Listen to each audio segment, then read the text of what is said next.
ഓം ശാന്തി 28/12/2024 പ്രഭാതമുരളി.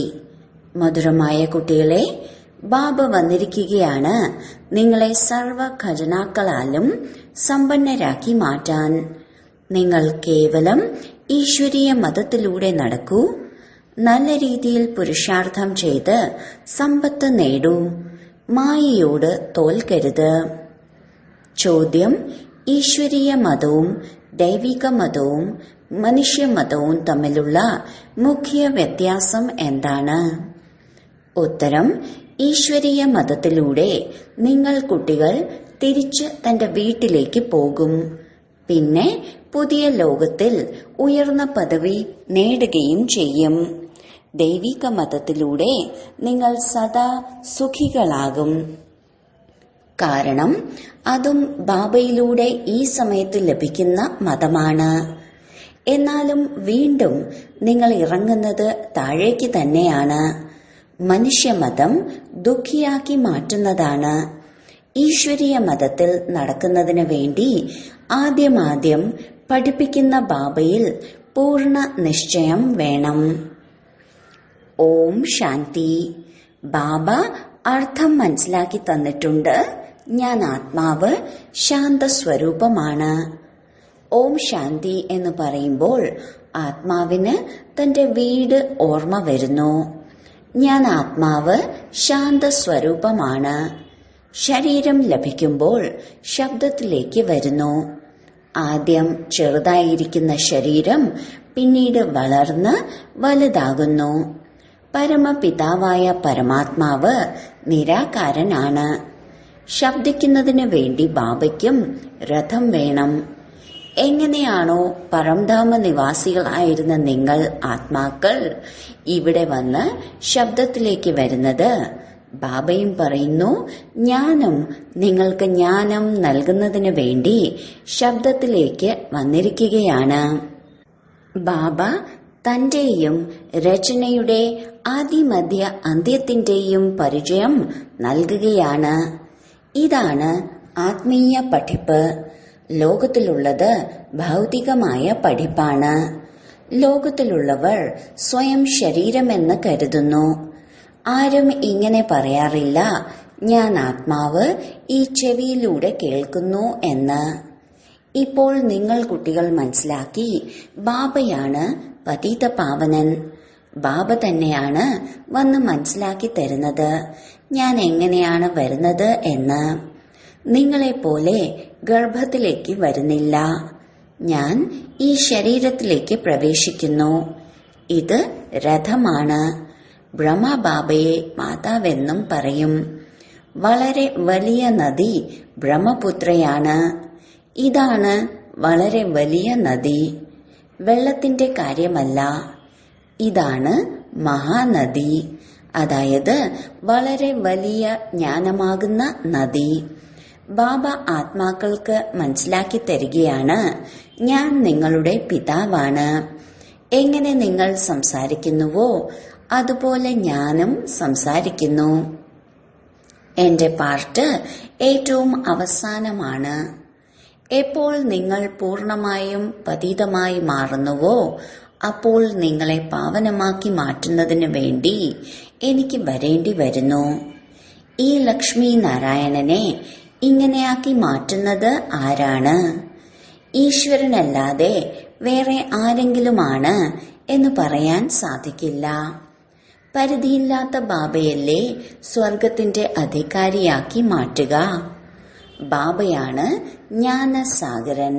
ബാബ പറയുന്നു, ഞാൻ ഈ മനുഷ്യ സൃഷ്ടിയുടെ ചൈതന്യ ബീജമാണ്.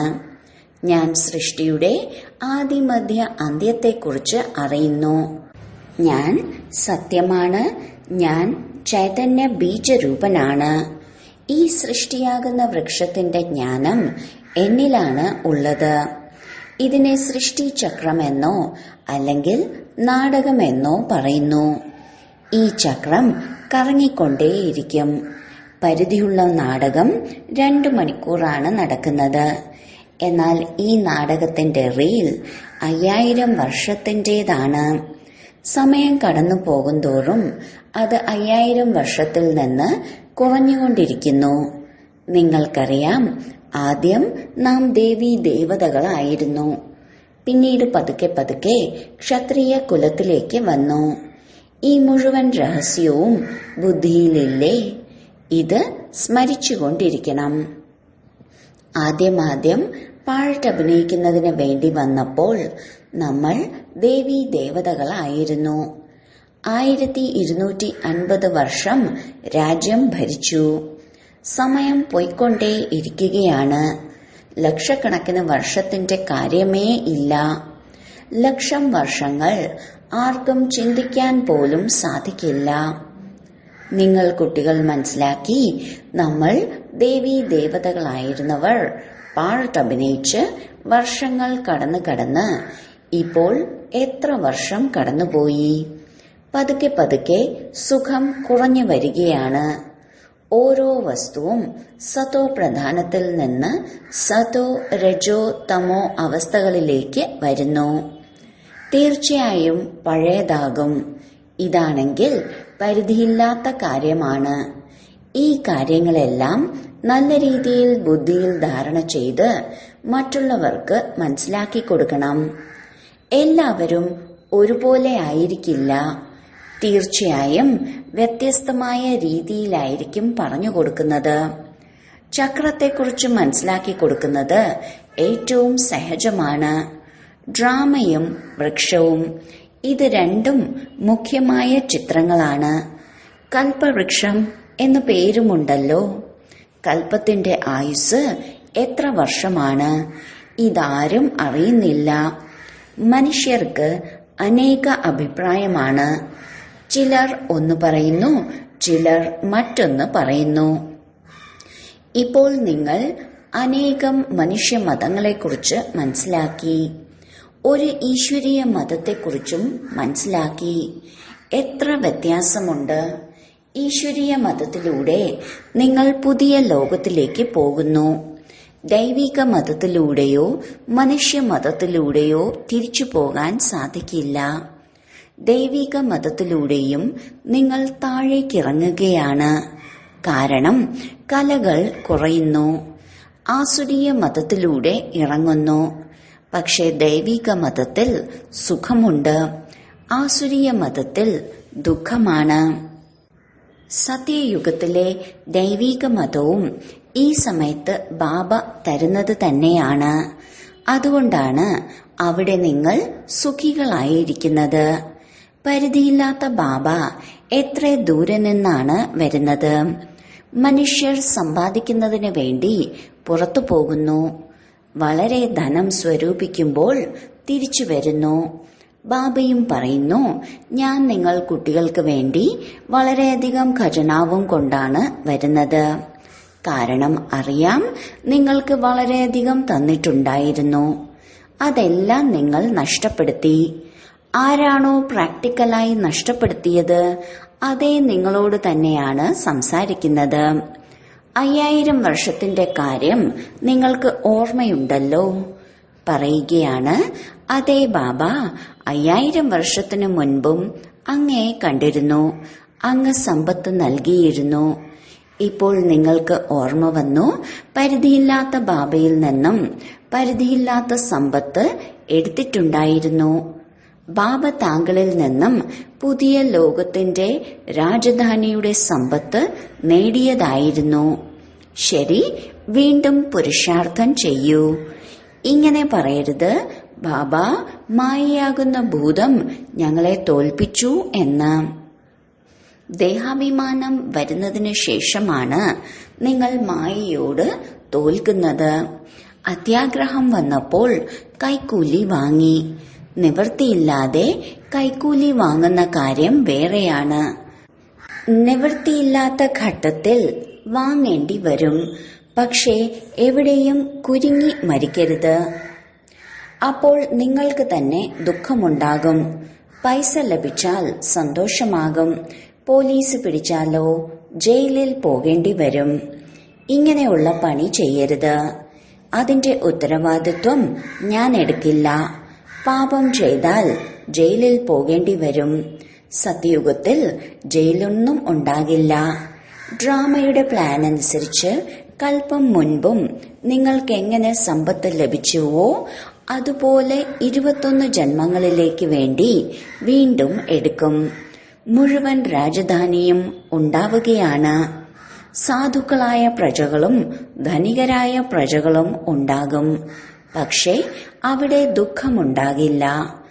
ഇത് ബാബ ഉറപ്പു നൽകുകയാണ്. എല്ലാവർക്കും ഒരേപോലെ ആയിത്തീരാൻ സാധിക്കില്ല. സൂര്യവംശി ചന്ദ്രവംശി രാജധാനിയിൽ എല്ലാ തരക്കാരും വേണം. കുട്ടികൾക്കറിയാം എങ്ങനെയാണ് ബാബ നമുക്ക് വിശ്വത്തിന്റെ ചക്രവർത്തി പദവി നൽകുന്നത് എന്ന്. പിന്നീട് നമ്മൾ ഇറങ്ങുന്നു. ഓർമ്മ വന്നില്ലേ? സ്കൂളിലെ പഠിപ്പ് ഓർമ്മയിലിരിക്കാറില്ലേ? ഇവിടെയും ബാബ ഓർമ്മിപ്പിക്കുകയാണ്. ഈ ആത്മീയ പഠിപ്പ് ലോകത്തിൽ ആർക്കും തന്നെ പഠിപ്പിക്കാൻ സാധിക്കില്ല. ഗീതയിലും എഴുതിയിട്ടുണ്ട്, മന്മനാ ഭവ. ഇതിനെ മഹാമന്ത്രമെന്നോ വശീകരണ മന്ത്രമെന്നോ പറയുന്നു. അതായത് മായയുടെ മേൽ വിജയം നേടാനുള്ള മന്ത്രം. മായയെ ജയിച്ചവർ ലോകത്തെ ജയിക്കുന്നു. 5 വികാരങ്ങളെയാണ് മായ എന്ന് പറയുന്നത്. രാവണന്റെ ചിത്രത്തിൽ വളരെ വ്യക്തമാണ് 5 വികാരം സ്ത്രീകളിലും 5 വികാരം പുരുഷരിലും.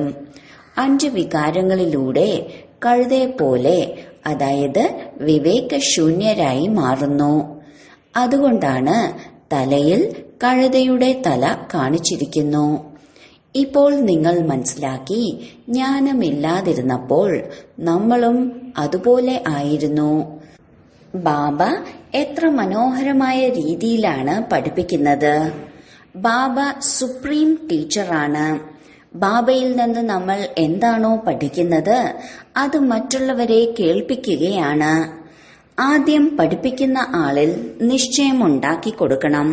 പറയൂ, ബാബയാണ് ഇത് നമുക്ക് മനസ്സിലാക്കി തന്നത്. വേണമെങ്കിൽ അംഗീകരിക്കാം, അംഗീകരിക്കാതിരിക്കാം. ഇത് പരിധിയില്ലാത്ത ബാബയല്ലേ? ശ്രീമതം തന്നെയാണ് ശ്രേഷ്ഠരാക്കി മാറ്റുന്നത്. ശ്രേഷ്ഠമായ പുതിയ ലോകവും തീർച്ചയായും വേണമല്ലോ. ഇപ്പോൾ നിങ്ങൾക്കറിയാം, നമ്മൾ അഴുക്കിന്റെ ലോകത്താണ് ഇരിക്കുന്നത്. മറ്റുള്ളവർ ആർക്കും ഇത് മനസ്സിലാക്കാൻ സാധിക്കില്ല. അവിടെ ബഹിഷ്ത് എന്ന് വിളിക്കപ്പെടുന്ന സ്വർഗത്തിൽ നമ്മൾ സദാ സുഖികളായിരിക്കും. ഇവിടെ നരകത്തിൽ എത്ര ദുഃഖമാണ്. ഇതിനെ നരകമെന്ന് പറഞ്ഞാലും വിഷയസാഗരമെന്ന് പറഞ്ഞാലും ഇത് പഴയ ലോകമാണ്, അഴുക്ക് പിടിച്ചതാണ്. ഇപ്പോൾ നിങ്ങൾക്ക് അനുഭവമാകുന്നുണ്ട്, സത്യയുഗമാകുന്ന സ്വർഗമെവിടെ, കലിയുഗമാകുന്ന നരകമെവിടെ. സ്വർഗത്തെ ലോകാത്ഭുതം എന്നാണ് പറയുന്നത്. ത്രേതായുഗത്തെ അങ്ങനെ പറയില്ല. ഇവിടെ ഈ മോശമായ ലോകത്തിലെ ജീവിതത്തിൽ മനുഷ്യർ എത്ര ആസക്തിയോടെയാണ് ഇരിക്കുന്നത്. അഴുക്കിലെ കീടത്തെ വണ്ട് ഊതി ഊതി തനിക്ക് സമാനമാക്കി മാറ്റുന്നു. നിങ്ങളും അഴുക്കിൽപ്പെട്ട് കിടക്കുകയായിരുന്നു. ഞാൻ വന്ന് ഊതി ഊതി നിങ്ങളെ കീടത്തിൽ നിന്ന്, അതായത് ശൂദ്രനിൽ നിന്ന് ബ്രാഹ്മണനാക്കി മാറ്റി. ഇപ്പോൾ നിങ്ങൾ ഡബിൾ കിരീടധാരിയായി മാറുന്നതിനാൽ എത്ര സന്തോഷമുണ്ടായിരിക്കണം. പുരുഷാർത്ഥം പൂർണതയോടെ ചെയ്യണം. പരിധിയില്ലാത്ത ബാബ മനസ്സിലാക്കി തരുന്നത് വളരെ സഹജമായിട്ടാണ്. ഹൃദയത്തിൽ തോന്നുന്നുമുണ്ട്, ബാബ സത്യം സത്യമാണ് പറയുന്നത്. ഇപ്പോൾ എല്ലാവരും മായയുടെ ചെളിക്കുണ്ടിൽ കുരുങ്ങിയിരിക്കുകയാണ്. പുറമേയുള്ള ഷോ എത്രയാണ്. ബാബ മനസ്സിലാക്കി തരികയാണ്, ഞാൻ നിങ്ങളെ ചെളിക്കുണ്ടിൽ നിന്ന് രക്ഷിക്കുകയാണ്, സ്വർഗത്തിലേക്ക് കൂട്ടിക്കൊണ്ടു പോവുകയാണ്. സ്വർഗം എന്ന പേരും കേട്ടിട്ടുണ്ടല്ലോ. ഇപ്പോൾ സ്വർഗമില്ല, കേവലം ചിത്രം മാത്രമാണ്. ഈ സ്വർഗത്തിന്റെ അധികാരികൾ എത്ര ധനികരായിരുന്നു. ഭക്തിമാർഗത്തിൽ ദിവസേന ക്ഷേത്രത്തിൽ പോകുമായിരുന്നു. പക്ഷെ ഈ ജ്ഞാനം ഉണ്ടായിരുന്നില്ല. ഇപ്പോൾ നിങ്ങൾക്ക് മനസ്സിലായി, ഭാരതത്തിൽ ഈ ആദി സനാതന ദേവീദേവതാ ധർമ്മം ഉണ്ടായിരുന്നു.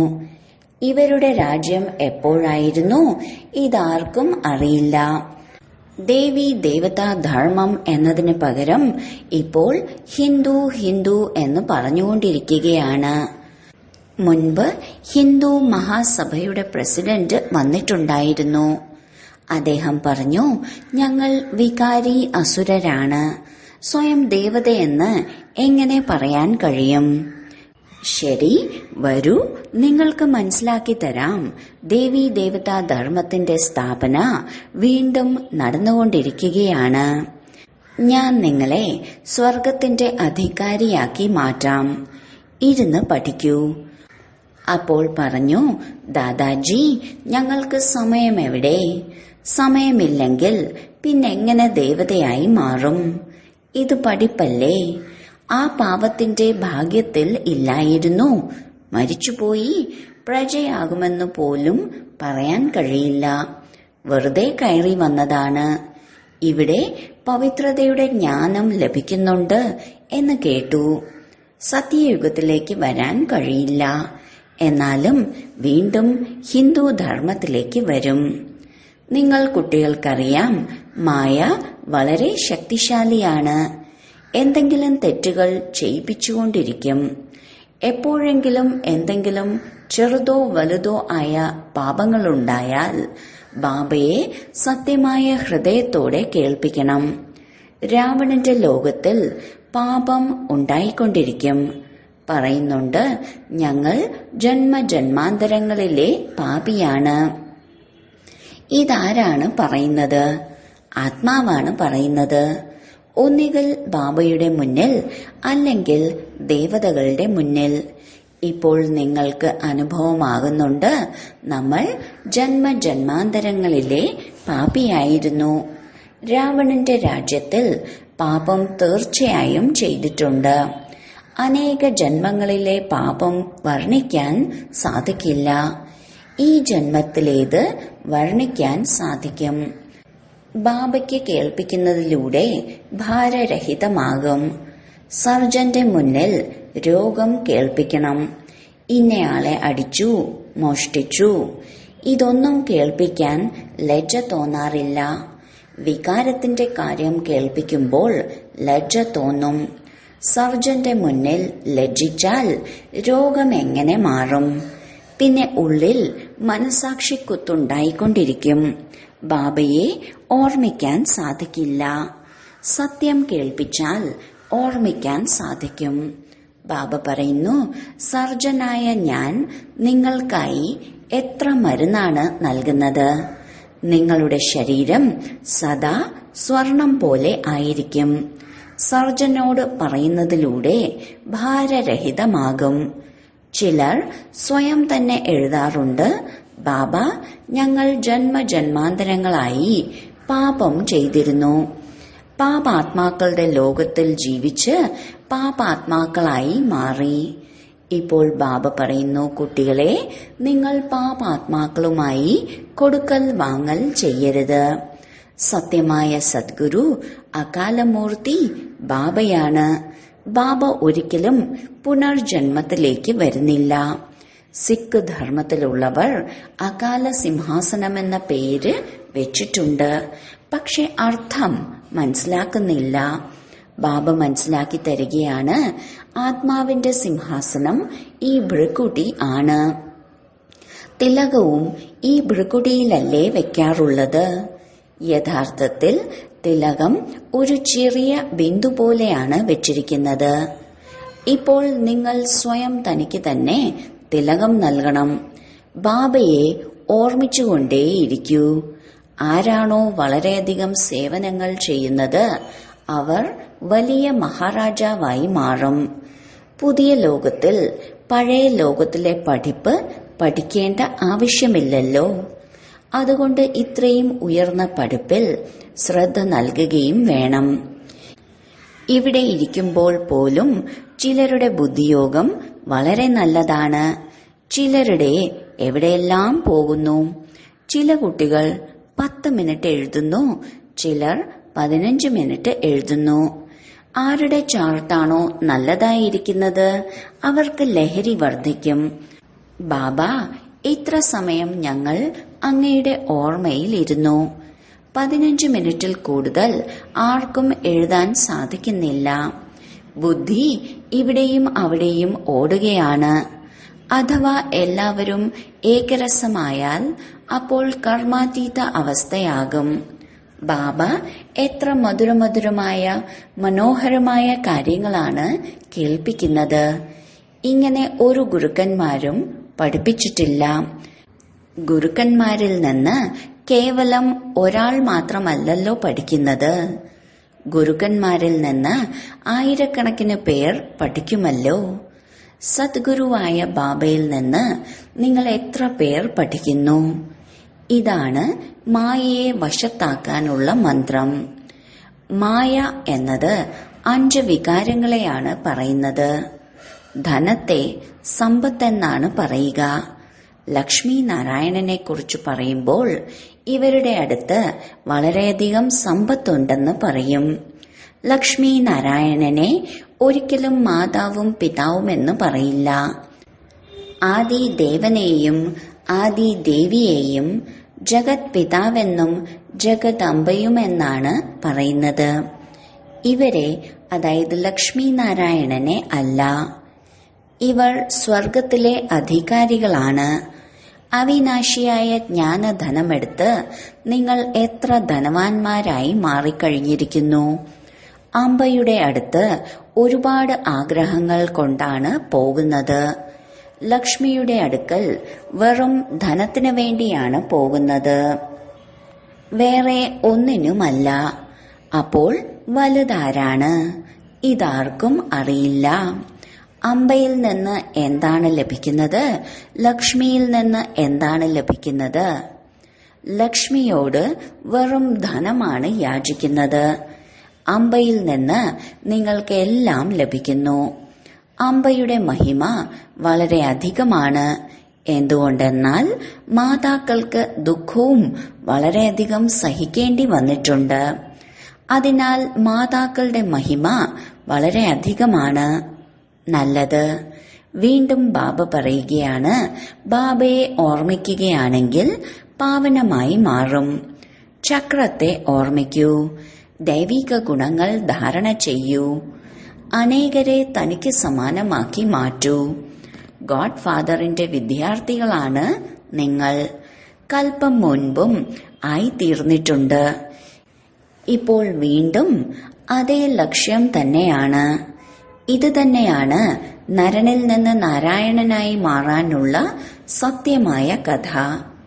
ശരി, വളരെ കാലത്തെ വേർപാടിന് ശേഷം തിരിച്ചു കിട്ടിയ മധുരമധുരമായ കുട്ടികൾക്ക് മാതാവും പിതാവുമായ ബാബ്ദാദയുടെ സ്നേഹസ്മരണയും പുലർക്കാല വന്ദനവും. ആത്മീയ അച്ഛന്റെ ആത്മീയ കുട്ടികൾക്ക് നമസ്കാരം. ധാരണയ്ക്കുള്ള മുഖ്യ സാരം: 1. തന്റെ രോഗം സർജനായ ബാബയിൽ നിന്ന് ഒരിക്കലും ഒളിച്ചു വെക്കരുത്. മായയുടെ ഭൂതങ്ങളിൽ നിന്ന് സ്വയം തന്നെ രക്ഷിക്കണം.